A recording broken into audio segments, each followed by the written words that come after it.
Right now, we've been joined on air here from Mr. Owen Arthur. How are you, sir? All the way from Fine, thanks, Barbados? sir. How are you? Pretty good. You're on air here at Kaicho Radio 99.1, 99.5 with myself, Leonard Gildari, and Dr. Yog Mahadi as my co-host. And I want to say welcome A to. pleasure to meet you all, gentlemen. Yes, thank you very much. I hope that you're having good weather. We have very nice wet weather here in Guyana. What's it like And in Barbados? well, we are having some rains as well. I have the tendencies of a phase farmer, and I must say that the rains are greatly appreciated. Yes, we had some very dry weather early this year, and so the farmers, the rice farmers especially, was praying. They were praying for the rains, and we have some rains now. Let's hope. In some parts of Guyana, they're reporting the floods, like in the Region 9, the border areas with Brazil. They're reporting some floods. So I want to tell you a little about Owen Arthur. He was born in 1949, very young man, a Barbadian politician who was prime minister between 6th of September 1994 to 20th of January 1999. And No, between after 2008, sir. Yes, well, it goes on, it goes on. So until 2008, to date, he was the longest serving Bajan prime minister. He was the leader of the opposition in Barbados from the 4th of August 1993 to 6th of September 1994, and from 23rd of October 2010 to 21st of February 2013. Thank God for Wikipedia, Yog. And thank God for that, Hmm. sir. So, sir, welcome on to this program right away. And I know that you're very busy, man. Thank you for joining us. So, well, of course, we look in elections 2020. You're here in your capacity as the former Bajan leader. And you would have also led the Commonwealth Observers team to Guyana. For the record's sake, we're going to ask you a little before I ask my co-host to get into play here. What did you observe? I know that there would have been a report, but for the Guyanese who don't know, could you tell us a little about elections 2020 in Guyana? But I led a Commonwealth team that was drawn from some of the most experienced people in electoral matters from across the Commonwealth. We went to Guyana in advance of the election itself, and we stayed on for the count. I had private meetings, private audience with your president and his prime minister, and with the leaders of all of the parties. My team met with leaders of all of the parties. We met with the institutions of the civil society. We met with the leadership of CARICOM. We met with the private sector, and everybody that was, we think, in a position to give us a perspective. I must tell you that the perception that we came across with was that everyone was pleased with the preparations for the election. And we who were in the Commonwealth Observer Group had every good reason to be proud of what we were being told, because the Commonwealth, under its provision of technical assistance, had provided Guyana with two experts, highly trained experts on electoral matters, and they were there well in advance of the election.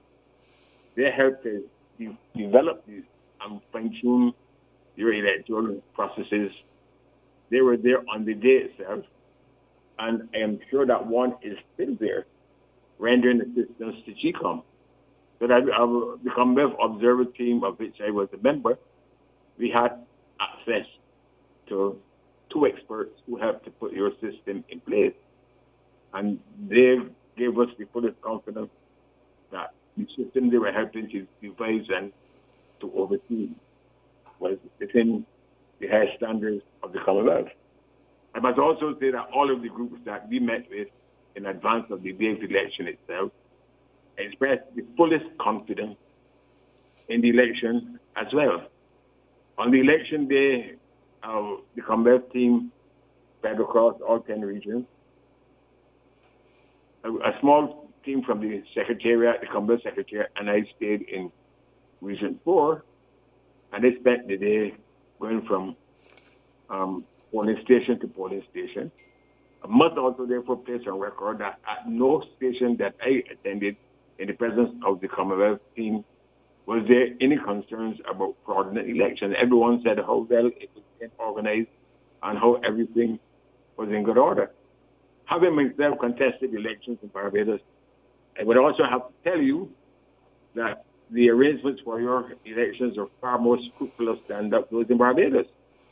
Everyone coming to the polling station had to show an ID card. There were one or two instances, but no more than that, where persons did not have the ID card but were able to show other proof of who they were. You had every station manned by agents of every party, in addition to the officials, and they were identified to all in the polling station. They took their ID card to the person in charge at the station, who showed it to everyone, was given a ballot. This was stamped. They went and voted, came back and showed the stamp at the back of the ballot. But then they had to dip their thumb in the ink. So that the notion that people voted in Guyana who were not entitled to vote under such rigorous arrangements, I think is a little strange, because the voting took place in the presence of everyone who had an interest. I didn't only observe the counts. I didn't only observe the voting itself, but my team and I went all across Region 4 on the day of the election. And at no station we attended were there any concerns about the manner in which elections had been prepared for. In the evening, I also went to the aquatic center that was closest to the place where I was staying. And I had the opportunity, again, to watch a very rigorous process, namely the count. Every vote was properly counted. If there was any issue about the mark being too close to the line, the returning officer consulted with everyone, and they were only allowed to make a record of the vote if everyone would say that it was a valid vote. At the end of the process, and again, this was very remarkable, in Barbados, where the votes are not counted at the polling station, they're taken to someplace else. In Guyana, the votes were counted at the polling station itself, and the results were certified in the presence of everyone who was in the polling station, including the representatives of every party. So therefore, I left that experience satisfied that the people of Guyana could rely upon the numbers contained in the certified statement of polls to provide an accurate and incontrovertible record of the conduct of the elections. And I was therefore a bit surprised that there could have been issues after, because I said when I was there leading the Commonwealth team, there were no issues raised in advance by anyone we met that there was any fraudulent processes being built into the system. The Commonwealth experts that we provided to the GCOM never brought any such things to our attention.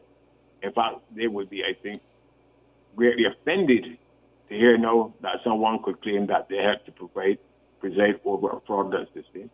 But the counting itself was so scrupulous undertaken, and also so carefully certified that I thought that Guyana was going to proclaim itself proud that it had held a fair and free elections, and that could tell the people, despite whatever divisions that we may have on our partisan loyalties, let us accept these results and go forward to a more prosperous future. So that I happen to have been there, so I speak not just from the perspective of hearsay.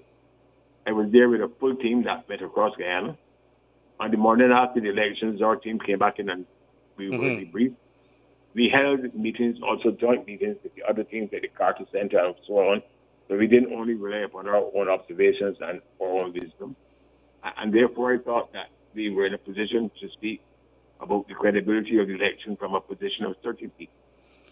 Yes. The team has a report for the benefit of the Commonwealth. We were there as representatives of the Commonwealth. There's a Commonwealth Ministerial Action Group, as you know, that makes decisions in respect of the manner in which elections are conducted. I would imagine that Guyana is on the agenda for peace time. I hope that things do not reach a stage where Guyana has to be before the mic in an adversarial way, because it is important that Guyana get on with his business. I also, let me just put in the first statement, please. I was a Prime Minister of Barbados for 14 years, and I made sure that I called the people of Barbados to feel that they had to treat the people of Guyana with respect. Whenever I heard of any incidents where Guyanese were treated bad or they were airport control, people do not do that in our name or in my name. And I made sure that Guyanese were able to come to Barbados and live and work and feed their family. So they felt it was the right thing to do. I believe in the spirit of integration. And I also feel therefore that Guyanese should be respect. And what is happening now, quite frankly, is holding up Guyana, and properly so too, to being a kind of a international laughing stock. There are countries that are continental in size, that have elections with many parties, but they're able to announce the result of the election the same night. And Guyana shouldn't find itself in a position where now, months after an election is held, we're observed by people, every effort made to make it free and fair, now find ourselves in this situation where you begin to look as though you want to become a rogue state. And you use the word rogue state there, PM. And I want to ask you, you were in the Ashman's building during the early days of the counting, a few days after elections. What were some of the things that you saw there? I think you were in the room with when the foreign minister would have gone in there. What was some of your thoughts in the head? Well, we went to assembled in a meeting. We did not expect to encounter anybody at the political level who felt that they had a right to corral us, to tell them, come there, we need to see them, and for them to tell us what to do. I was very shaken that the foreign minister thought she could do it, first of all. But then she opened up herself in a way that I thought was quite unfortunate. She told us she'd summoned us because she wanted to do the right thing. Now, that is the kind of thing that you do to your children on their way to school, or when they are behaving in a disorderly fashion, or all I can say that is based upon the doctrine of anticipated wrongdoing. That we were likely as serious people to do the wrong thing, and I just said, Madam, but are you doing the right thing? And then she threatened to take away my credentials. I was not going to allow that to happen, if you could understand me, because I was not there in my own capacity. But I was then there to represent the Commonwealth of Nations with the agreement of the head of the Commonwealth and the Commonwealth countries, and with the knowledge and with the understanding and approval of the government of Guyana. And this business that the minister could just come to a meeting and say that she's going to take away the credentials and so on, would suggest that either she feels like she has an authority that she really does not have, or that her concept as to what is the right thing could be different from what we, the observers, said was the right thing, and that was very unfortunate. Did they explain, did the minister explain to you on what basis your credentials could be taken away, or the credentials of the observers? I didn't give her a chance to do that. I told her that she can have back mine. Because I didn't feel that she was in order to tell us that she can take them away, because she did not in her individual capacity credentialed me to be in Guyana. The government of Guyana, the government of the people of the Republic of Guyana gave me credentials to be there, and she didn't qualify it by saying, but our foreign minister may come to a meeting and tell you that your credentials have been taken away. Correct. Prime Minister, if I may, Yog here. If you can kindly share your thoughts on the most recent happenings. Two questions I have there. One is that the recount is over, Prime Minister. Every Guyanese and you and everybody in this world know what those numbers are. Yet, everybody is delaying and the goalposts are being shifted. So your take on that, sir. And the second question, sir, is Mr. Raul Gonzalez would have made a comment yesterday, day before yesterday, and every time you leaders make a comment on Guyana,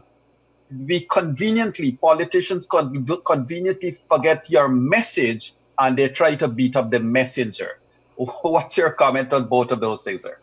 Well, let me deal with the first matter first. As the leader of a political party, I had the privilege and the honor to lead my party into 3 elections. On 5 elections, on 3 of those occasions, my party won. On 2 occasions, my party lost. When my party won, I accepted it with gratitude and grace. When my party lost, I accepted it, the will of the people, and accepted their verdict. I felt that I was doing so in a long tradition of Caribbean leaders. Barbados has been led by Grantley Adams and Errol Barrow, who knew what was to lead political parties and get the thrill of victory and the agony of defeat. And they have taken the defeats despite having this tremendous standing in the country. In Jamaica, you've had national heroes of the caliber of Norman Manley and Alexander Bustamante, who know what it was to lead political parties and to be accepted by the people and rejected at elections, and all across the Caribbean. We've had that tradition of leaders having to accept with grace defeat and accept with joy victory. I do not think that a leader of Guyana should see himself departing from this tradition. It is about accepting the will of the people. And if the people in a free election say that you have won, you sign. If they'll say we don't want you to win, give signs. And there's no graceful way, and I think this might be a part of it, there's no graceful way to lose in public. You have to face your friends, you have to face your colleagues, your family. It can be very painful, but you have to feel that it's not a personal rejection, that the people have expressed a will, and that they're not condemning you by not voting for you, but they're saying that we want somebody else to govern us. So that I think that is how I approach it, and that's how I feel that people should approach it. That's how the leaders in the Caribbean have approached it. So in respect of this matter, you're talking about the second matter was about hello? Mr. Ralph Gonzalez. Oh, Mr. Ralph Gonzalez is perfectly in good order. People do not seem to understand that there are instruments of governance that on which our relationship in CARICOM as sovereign countries are based. We operate with each other within the context of the revised Treaty of Chagarama to create a single market and a single economy. There are other instruments, however, that bind us. In 1997, 1998, Caribbean leaders, of whom I was then one, agreed that there should be a thing called a charter for stable society. We were not only conscious that we were building a regional economy, but we also were building a regional society. And that regional society had to be bound and governed by the best precepts of democracy and good governance, because we feel that you get a dividend from good governance. And therefore, we bound ourselves to the practice of good governance at the regional level by signing a charter of civil society. And under this charter, Caribbean governments commit that we will have free and fair elections. So that when Gonzalez was speaking, he was speaking in the context of the fact that any departure from the practice and principles of fair and free elections is an infringement on the charter of civil society that we have signed. And it binds Barbados, it binds Guyana. And therefore, for someone to attack Ralph Gonzalez saying that CARICOM could not stand to see an election stolen, because it was speaking in a generic way, it may even have specific applications in this manner. But anyone who says that does not understand what binds us. And that he was perfectly right to say that. And to be castigated in this way is quite unfortunate. I believe also that, there's certain protocols that should obtain. Your leader sits in the council with other Caribbean leaders, and they have sometimes to exchange sharp views, sometimes in public, but more often they restrain themselves to have these things in caucus. It can't be that someone at the level of Mr. Harmon thinks that he has the authority to unleash the kind of vitriolic attacks that he unleashes on Caribbean leaders. He is not a Caribbean leader. And your leader should tell Mr. Harmon that he's out of order and he's out of place. In a few weeks, a Guyanese leader will go and sit in council with other leaders of the Caribbean. And he can't go there and face them if somebody in Guyana is telling them to shreds and lambasting them. How can that be? How can your leader sit in council in good faith with other leaders of the Caribbean when somebody his party is trashing the reputation of other leaders? So it can't be allowed. And Mr. Harman has to feel like he's quite out of order.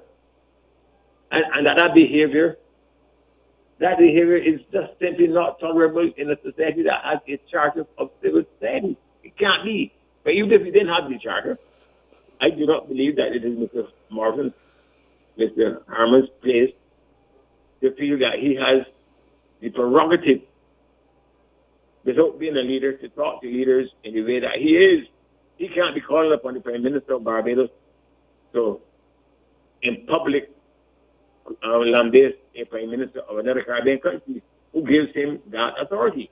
And where would it go as CARICOM if a Barbadian Prime Minister is going to, on the say so only of Joe Harman, going to public and says, I am here to bring out a man called Prime Minister of Gonzales of St. Vincent.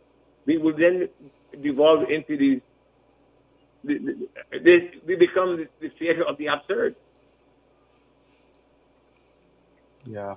So, Prime Minister, what are you and other leaders in the Caribbean now anticipating? Not in terms of the result. I mean, we don't know that as yet in terms of the official declaration that has to come from Claudette Singh and GCOM. But what are you advising Guyanese at this stage, and what are you looking forward to? I am advising Guyanese that a prosperous future can await Guyana. But it depends upon Guyana seeking itself to seek the dividends of good governance. Guyana cannot benefit from having itself portrayed as a pariah state or world state. And there are consequences that would ensue. In where the Commonwealth is concerned, there is a Harare Declaration. My group has made a representation by way of report to CMIG. CMIG will meet and decide if a country is carrying out its electoral affairs in accordance with the Harare Declaration, and you can get expelled or suspended or expelled from the Commonwealth. Now, there are consequences. As I tell you, by being a member of the Commonwealth, it's not just a political act. You are beneficiaries of technical and other assistance. The Guyanese elections were conducted with technical assistance from the Commonwealth. And you could become a pariah state and be suspended from this. You could be if there's any attempt to falsify good evidence that you have falsified elections. In CARICOM, again, Ralph is letting you know that a result that is incontrovertible, a result that is incontrovertible must be respected. If there are issues, then you have to seek the relief of the court. But if you go ahead and seek not to follow those processes, Guyana could be suspended from CARICOM, and Guyana, if it came to that, could also be expelled from CARICOM. Those would be tremendous decisions that would not be interlikely, but Guyana has to be aware of a number of things. Guyana is one of the principal beneficiaries of the provisions of the Caribbean Single Market and Single Economy.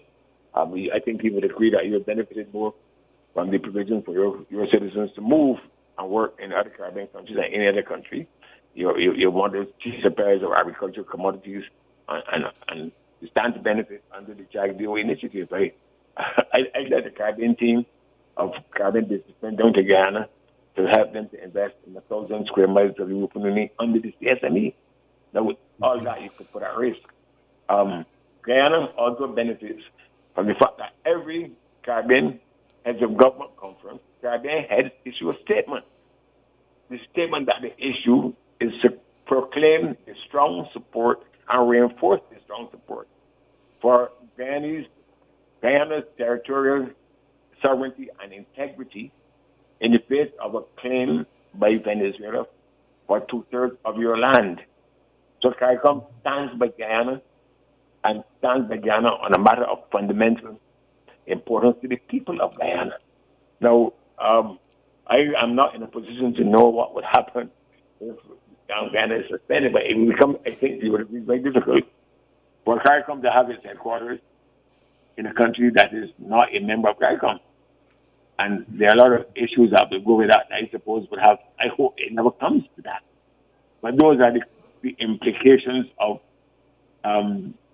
not having a free and fair election. So I acknowledge there are other countries, of course, that will do what they want to do. The United States, I thought, has already taken the unprecedented action of having its Secretary of State speak to the matter. Canada, United European Union, others, United Kingdom, you have also spoken. And I don't think that Guyana would feel that it could easily withstand the ire of the entire global community if it seeks to have that ire expressed in terms of sanctions at the economic level or other levels. I don't think so, and this is not to say that they should cover, but that you should understand that the world has watched this. And the world has been there all along. We held joint meetings with the European Union. We held joint meetings with the United States government, with Canada, and others, United Kingdom. And I must tell you that it is not a matter that would be taken lightly. And that if in fact there has been a count that is incontrovertible, it would be well advised for people in Guyana on all sides, and apparently almost all people have already done so, to accept the result. If there are issues that have to be addressed by way of a petition, and the law provides for that, let those be adverted to. But in all matters, let Guyana be a country that, in the eyes of the global community, is respectful of the rule of law. Thank you, sir. Leonard? Yes, thank you very much, dear PM. And I want to bring you along another route, sir. One of your own countrymen, John Beale, recently reportedly said in the media that some Caribbean leaders view President David Granger of Guyana as he's been viewed as a sanctimonious gangster. Is this your opinion too, sir? Well, I had the good fortune when I was in Guyana to meet with all your political leaders. I was meeting Mr. Granger for the first time. It's a very colorful term because Mr. Granger does, in fact, connotes the appearance of a gentleman who is very, very stately. His bearing is not of a man who is lascivious or have a large appetite or whatever else. So, quite sanctimonious and true. I can't speak about his gangster behavior because I thought he was a man of modesty and a man of that respects the law. On election day, I had the opportunity to go across the river with my team, and I went into the village where Mr. Granger lives. And I walked away from that impression that Mr. Granger was, in fact, a simple, modest man who was anxious to carry out his responsibilities in a manner that we accredit to his class. So that Mr. Beale has used language that has not fallen from my lips, but it is for Mr. Granger not for me to prove that he is not truthful. And you, sir, the former PM of Barbados, has been described as a good friend of Bar Jagdeo, and hence your judgment may be clouded in some of the statements that you would have been making. How you would respond to that? May I correct that, sir? One of the duties that I had in Guyana was to observe the elections. Those duties required me to observe all aspects of the election, including attending rallies. I attended a rally of Mr. Jagdeo's party. Mr. Jagdeo came and greeted me, and that was captured in the photo. I also attended a rally the same night of Mr. Granger's party. I saw Mr. Granger dancing and took his wife to the podium and so on. I was greeted by Mr. Carl Greenwich, who I know very well because he was a Minister of Finance. Regrettably, there was no photograph of me being greeted by Mr. Carl Greenwich, although there was, and he is my friend, and he served with him, and he knew him very well. But there was one of me being greeted by Mr. The idea. I am a friend, I hope, and I would have sought to show that to my friend. I'm a friend of the people of Guyana. I did not pick and choose. And I resent people who seeking to want to pick and choose for me in order to create a false political narrative. With regards to the CARICOM, our relationship with the CARICOM, the headquarters of CARICOM is in Guyana, sir. I want to ask you whether this, let's assume, and we're looking at scenarios here now, that the coalition does not accept the results if it goes the other way next week as being declared by the Guyana Elections Commission. How would CARICOM view this, and what do you believe should be the state of play if it has been ruled such by the Guyana Elections Commission? Well, as I said, I am not a lawyer, but if the government does not want to accept the results, but also wants to stay in office, because that is what would be the practical implication, then the CARICOM would have to make a decision as to whether Guyana would have to be suspended or not if the government wants to stay in office, or if the government refuses to allow the results to be declared. But again, I'm getting involved here now in some legal issues that I may not be fully competent. I've never had this experience before, but I know for sure that a country could be suspended from CARICOM if you did not comply with the Charter for Civil Society. And that's what we don't come to that. It would, as I said, it could have very significant consequences. Is CARICOM, the rest of the leaders, current and former, deeply worried as to whether this situation in Guyana could probably spill over to other areas? We would have been paying close attention to what would have been transpiring in Suriname with their elections, and there were some fears of that spilling over. Is that a fear of our Caribbean leaders?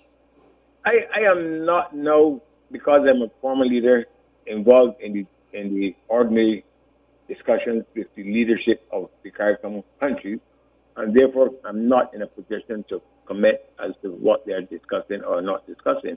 I would know that CARICOM, as in general, would rather not be the center of political controversy of this kind. That the leaders took it upon themselves to bring a delegation to Guyana to try to help to leave this matter up front. I don't think that they would have been happy, and I can't speak for them, but I don't think they would have been happy how they had to leave Guyana without having, as leaders, to fulfill the mission upon which they came. And there's no graceful way by which you can be put down as a leader in public. I have not been in touch with them, but I do know that the leaders of CARICOM, as a class, would rather see free and fair elections. We just had a situation in St. Kitts Nevis, where a government in office won most of the seats. And there was no question about that. Guyana and Suriname, I think, raise issues because we are not talking about it now, but they sit upon some of the world's largest reserves of oil and gas. And that makes them of strategic importance, not just for the Caribbean, but for people who have vested interest in what is the stability of the global oil and gas market. And that is why there are aspects to this that go beyond CARICOM. And I am not in a position to elucidate as to where that may lead. But I hope that out of this becomes a settlement that would allow Guyana to go on to a more prosperous future, which we all want for it. And sir, with regards to the acceptance, everybody has signed on, the stakeholders have signed on to the acceptance of the results of the recount. The president of Guyana, David Granges, said that he is going to accept the results. Would you be very surprised next week if there's a declaration by our Guyana Elections Commission and the coalition does not accept the results? And I think that it would mean that Mr. Granger would have to himself consider his place as the head of the coalition if he is saying something in public, but his members do not respect him to the extent of honoring what he is saying. I think that would be the first implication. I find it almost impossible for them to feel that that can be done. If there's an acceptance of results by everyone, including the head of the coalition, it would seem that there would be tantamount to a coup in his party for him not to have his verdict accepted by the men he leads. And that would, I think, bring a twist to this issue that would be unusual, and that would have implications to the future of Guyana. May I also say that, I met with the number of all the parties in Guyana, and what I found very, very impressive was that the young people in the other, they call them the minor parties, had a view of life that was so refreshing. I believe that in due course, Guyana is going to get away from this hardened artery of this bipartisan surveillance that has been its history. But some of those young people who express themselves in this election will choose social media, try to build alliances that are free of long-standing partisan tribal instincts and build a better Guyana. And while this may be a temporary hiccup and hiatus, I saw a future for Guyana and its young people that could be different from its past. So I hope I can get past this and get to that future politically as well. And they were highly intelligent, very progressive, and they were not carrying the political baggage of a recent adversarial history. Yog, I'm not sure if you have any questions for the Prime Minister at this point in time. Well, sir, no question per se, just an observation that, I know that a lot of vitriol will follow this interview that we have had with you. So let me apologize on behalf of the right-minded guys for any vitriol. It's a lot of us, yours truly too, sir, we have been calling it the way we see it. We have no concern about who it is that shapes the government as much as the rule of law and the truth and the will of the electorate must be observed. And so that's just my comment, sir. Sir, you must forgive me. I spent 34 years in the pit of politics in Barbados. The having to face vitriol is first nature for those who've had to be in the forefront of politics. And if I am subject to vitriol from folks in Guyana, it's par for the course, and I would be very disappointed if some of the barbs that have been sharpened at others are not no sharpened at me. I would feel that and in some way deprived and deserving of better, because I can sense that there's an atmosphere that you are to be intimidated and made to cover by those who don't want to accept what you are saying.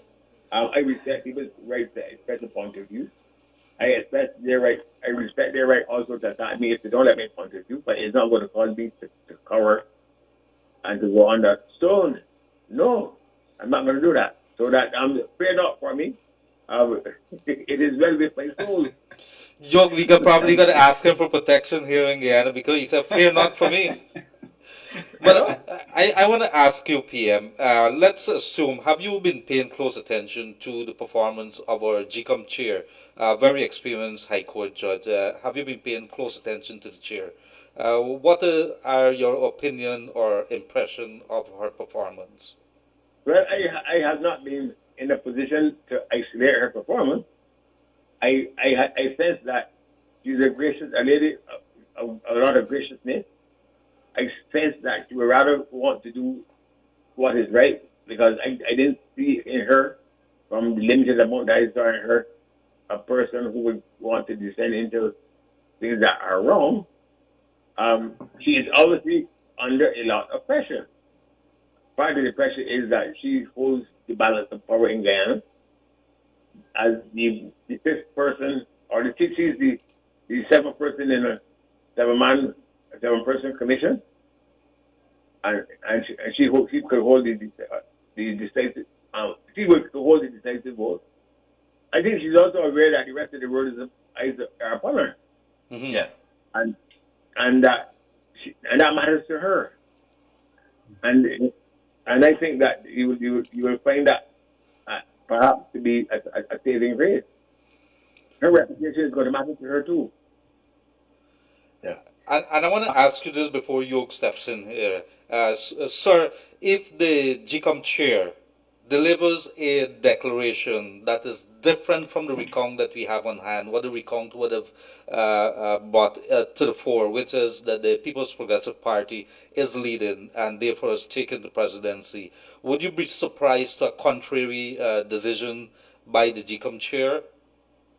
No, I would be respectful of her and wait for her to give a factual account of the basis upon which she made the decision. Because obviously she would have had to make that decision on the basis of evidence, and she was a judge, contrary to the evidence that was presented to her. I don't know that there was ever a case in her professional career as a judge where she ever made a judgment on the basis of the facts other than those that were presented in the case. So I don't think that a lady of official temperament would stray into such dangerous waters. Thank you. Over to you. PM, just quickly, there has been a lot of talks in the incumbent camp, but not from President Granger. There has been a lot of talk by the camp that these elections should be nullified by the chairman of GCOM. What would be your comment to that, sir? I didn't hear that. There's been a lot of talk in the incumbents camp that these elections should be nullified. In other words, they are calling on the chairman to not make a declaration. What would be your comment to that, sir, if that were to happen? Well, the declaration has to be made upon the basis of the recount. As Ralph said, if there were issues concerning irregularities, that would have to be subject of petition. Mm-hmm. And I think those two things are separate. Yes, because PM, I just want to share this with you. Indeed, our Constitution gives an exclusivity to the High Court to listen to or to investigate matters relating to an elections. But of course, there has been the political positioning of certain persons. PM, there is just, if you don't mind me asking you this, sir, I hope I'm not putting you on a spot, but there seems to be a cognitive dissonance between members of a political party and the head of the list. In this case, Mr. Granger has not been making any other statements, yet persons have been making their own statements, senior persons within the party. And our fear is that the persons who are following these senior political leaders will, of course, be in a position where they're not going to be prepared to accept the results. What would you say to the people, sir, forgetting the leaders aside? Well, I believe that it would be, if Mr. Granger does not agree with what his colleagues are doing and he feels that it is wrong, it will be a test of Mr. Granger's character. And we will know sooner or later what that character says. It is obvious that there are people in every political institution who have different views as to how things should be approached. But if Mr. Granger is a strong leader, and what is being urged upon him is a wrong thing, then his thing as a strong leader should come true. And he will have to agree to live with the consequences if the people in his party don't want him to do what he thinks is the right thing to do. You see, I can only speak about Mr. Harman and Mr. Aubrey Norton and others from a relatively safe distance. And I thought you was giving us some protection there with the barbs. But Mr. Arthur, Mr. Arthur, I want to ask you, sir, there's a question that is coming in via WhatsApp here to us, and they ask us to ask you this. My question to Mr. Owen Arthur, what damage do you think that the coalition has caused Guyana with the international community? Well, I don't think the damage cannot be repaired. It has held up Guyana before the international community as a country in which there are elements, and I make that point, that are prepared to fight the international community on a matter that the international community feels that it has the right position on, that is fundamental to good governance in its country. I don't think that the whole international community, and I certainly don't feel that the Guyanese are bad people. There is an argument here that there are elements in Guyana that may want bad things to be done. But Guyana's reputation can be tragic from this. I mean, the absurdity of this is this: that you have continental-sized countries that have elections, and the results are declared the very night. The next day, Americans know who's the president the next day. Yes. In Guyana, quite frankly, and this is the irony of it, the recount apparently will bear the same results as the statement of polls. It means that if the statement of polls had been used as valid, certified by all observers, that the results of the elections in Guyana could have been declared the very night. Because the truth of the matter is that the political parties had the agents at the polling stations, and that they were in a position to know who had won the election on the very night. So that I don't believe that the image of Guyana will be so tarnished that it can't recover from it, but that there will be those who recognize that there are elements in Guyana who believe that you can trifle with an election, and that trifle it in a way that that will enable you to stand defiant in the face of international public opinion, and that they will wonder on what caused you to feel that you can do that. Because the risk that Guyana faces in all this is that Guyana faces the risk of, because of the behavior of some people, being seen as a rogue state. Mm-hmm. And how would you respond, sir, to criticisms over no permission being given to Carterson to come here? Well, to return, rather. You know that you really can't, in today's world, hide the news. And anybody who goes out in today's world, that's an exercise of futility. You can't stop what is happening from Guyana to being known all across the world. So it is a folly of foolish minds to feel that you can bar the Carter Center from observing when there are other ways by which they can observe. I am not in Guyana. I am still the chairman of the Commonwealth Observer Group. The Observer Group is still in place, and we are observing the elections, and we are communicating to each other about it. But we were not barred from there, but we are still in contact with what is happening. You can't say today's world, believe me, stop information flows. It's like tilting at windmills, and people who feel that they can get through by doing those things they think are just being ridiculous. Thank you. Thank you very much. So, yes. I know we have taken a lot of your time, sir, and thank you so very much. But my last question to you, you did express... I will be able to have some Guyanese pepper pot when next I come to Guyana. Anytime you come. Thank you. Sir, you did make... I need a proper Guyanese pepper pot. I haven't had a good one for a long time, sir. But you can bring the flying fish. Is it the flying fish that they have over there, Yog? I don't think that your Guyanese appetites are attuned to how to appreciate flying fish. Don't say that. Don't say that. Pepper pot. So I laid that as a basic requirement. Well, our pepper pot is better than their flying fish, but you have a question on the table there. Yeah. Sir, you did voice your opinion with regards to going forward, and you did make a comment around this, but a direct question: what is Prime Minister Owen Arthur's view to the response to the claims that are being made that migrant and dead persons voted in these elections, and that's how the PPP won? But sir, as I said, I observed the conduct of the election in Region 4 as part of the team. The team that I led in Guyana was spread all over the country. We were debriefed. We debriefed them. We also had meetings with all the other observer groups. We certainly did not get any report of any such claim. I must also tell you, and I'm not trying to be adversarial, that I had private meetings with your president and Mr. Nagamutu. I had meetings with the leadership of all of the political parties, and I did not hear of these kind of things in advance. But I don't want to get partisan. But I seem to remember that the ruling party had the majority of people in control of GCOM.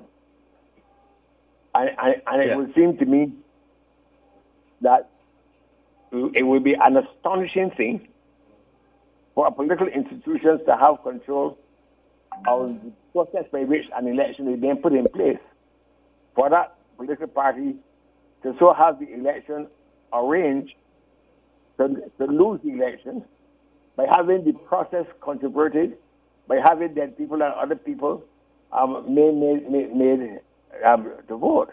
If I was associated with the coalition, the only thing that I would not want to say is that we were in control of the process by which the election was held. We controlled every facet of it. But at the end of the day, some force, a mysterious force, came in and took over the process that we were fully in control of, including the chairmanship of GCOM, and caused it to be so manipulated to our disadvantage. It would almost suggest, quite frankly, that the people who allowed that to happen to themselves were foolish people. And I don't want to accuse Mr. Granger and Mr. Harman and others of being dangerous. I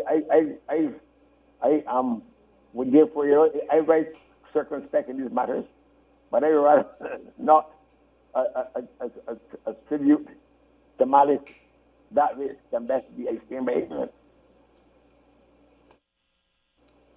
So I thank you very much. Any other questions there, Yog?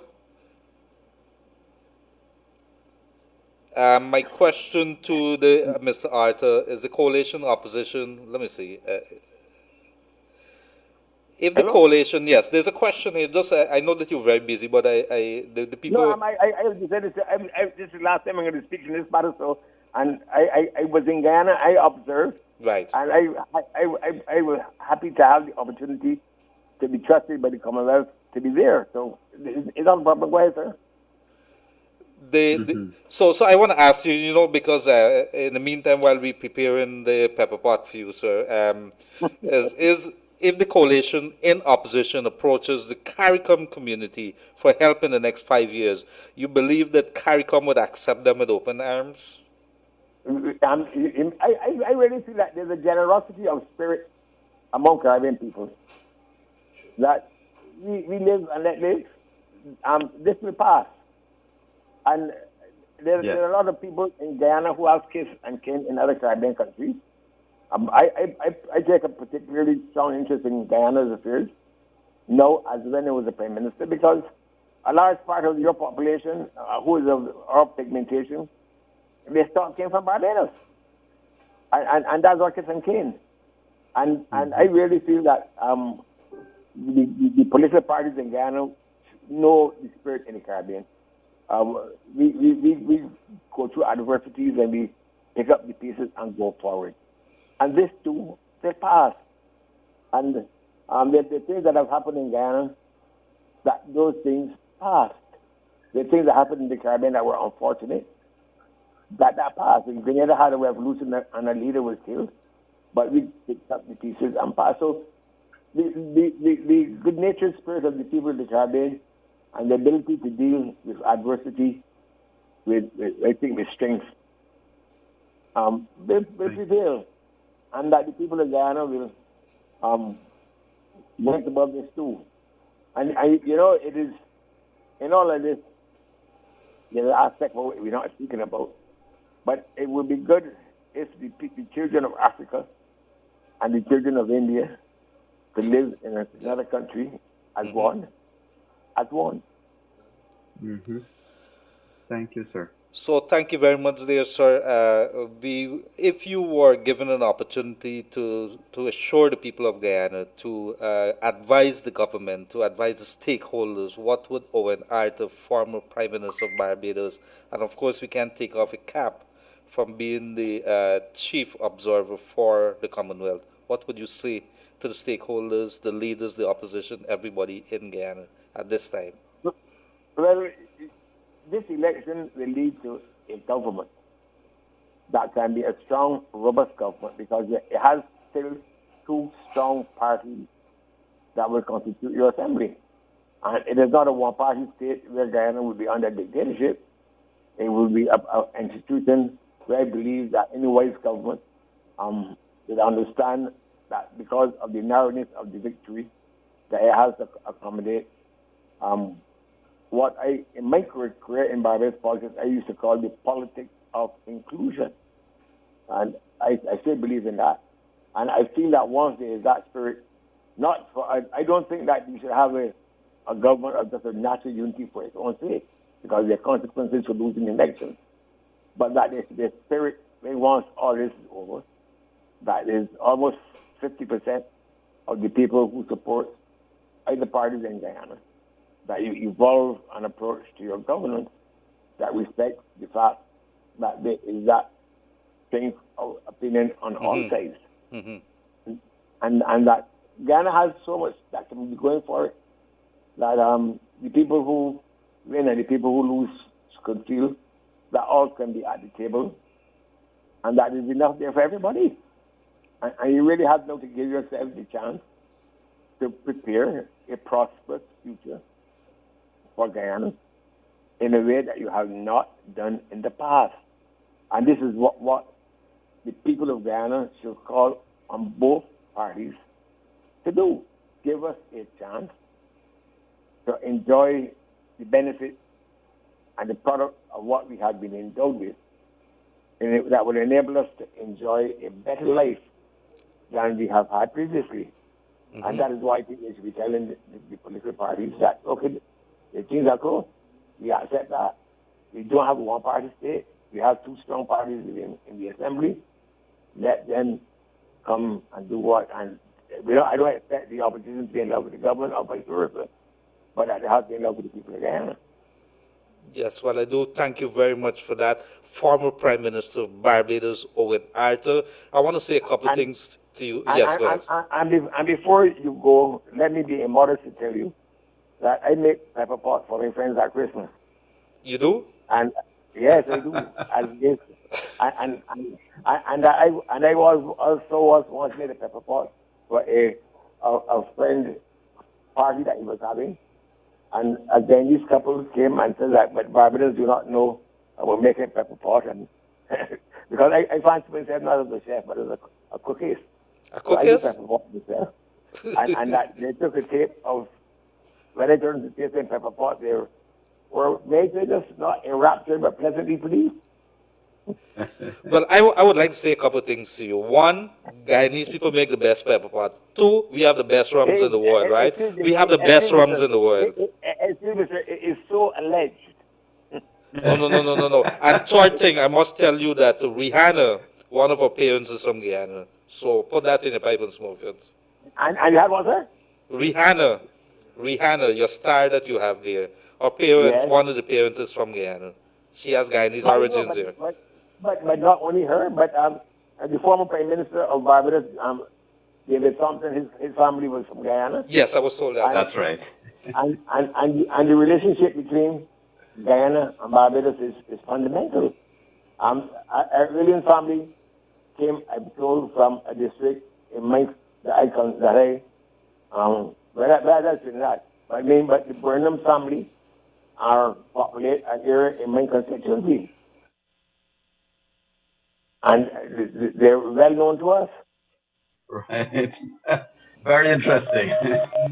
So, sir, I want to thank you very much. You've been a very gracious guest. I think we have been very gracious hosts. We insist that our pepper pot is better, and the bread is better, and the rum is better. I also would want to say, on behalf of Kiteshore News, Kiteshore Management, Kiteshore Radio, that we'd want to invite you back. I think he would have gone. But thank you very much, sir. If you're listening, we'd want to invite you back here when you come to Guyana to visit our radio here and be a guest again.